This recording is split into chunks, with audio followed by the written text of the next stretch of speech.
Imagine a building that must never switch off. Not for 1 second, not during a power cut, not during a storm, not during an earthquake. Because if it does, millions of people lose access to their bank accounts, hospitals lose their patient data, airlines lose booking systems.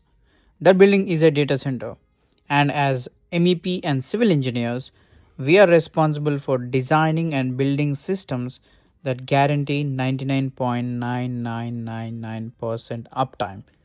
This is called 6 nines of availability. Today I'm going to walk you through every single MEP system inside your data center. In simple terms, let us start.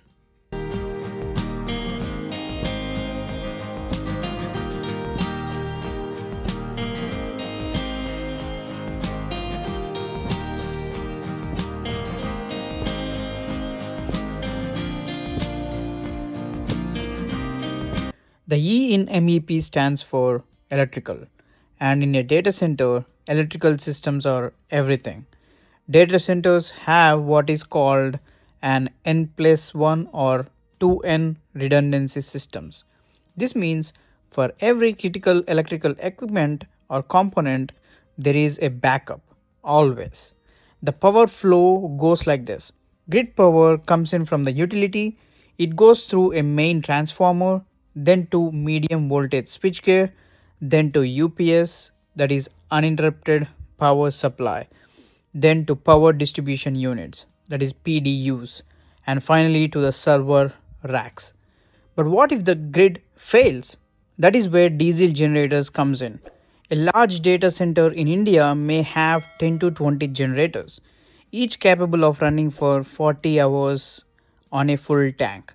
In India, because grid power is not always reliable, the generator sizing is critical. This is one area where Indian data centers must be extra careful during design. Now, M, mechanical. This means cooling, and cooling is the biggest challenge in any data center. Servers generate enormous heat, sometimes 20 to 40 kilowatts per rack.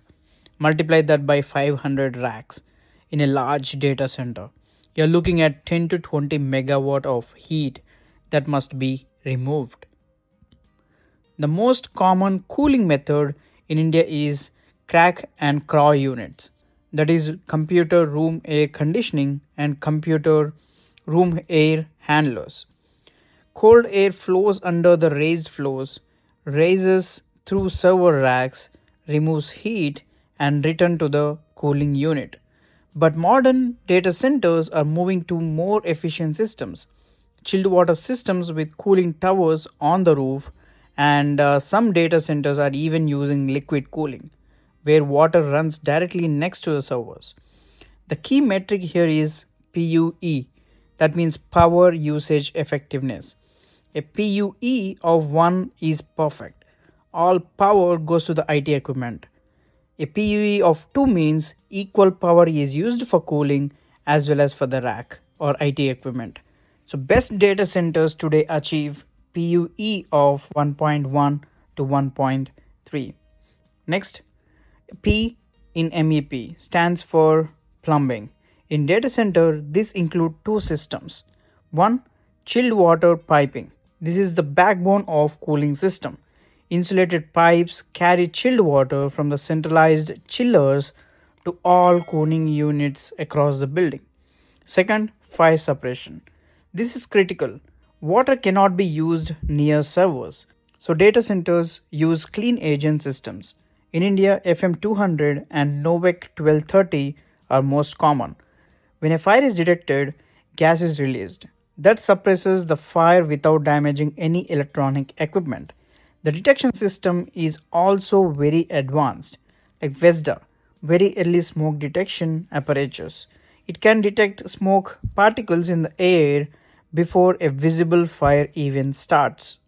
As a civil engineer, our specific responsibilities include the structural design of the server hall, which must carry extraordinary floor loads of 10 to 15 kilonewton per square meter.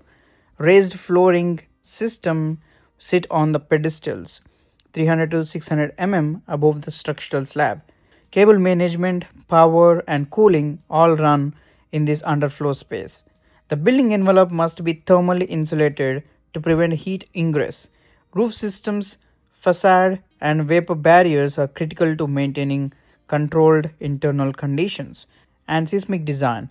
In India, many data center locations are in Zone 3 and Zone 4, require specific structural detailing to protect equipment during earthquakes. MEP coordination in a data center is one of the most complex and best paid disciplines in construction today. If you are an MEP engineer or civil engineer, this is where the industry is heading. In our next episode, we talk about how data centers projects are actually built in India, from site selection to structure to fit out. Do not miss this out. If you are new to this channel, please subscribe and click the bell icon for getting our new updates. Thank you for watching the video.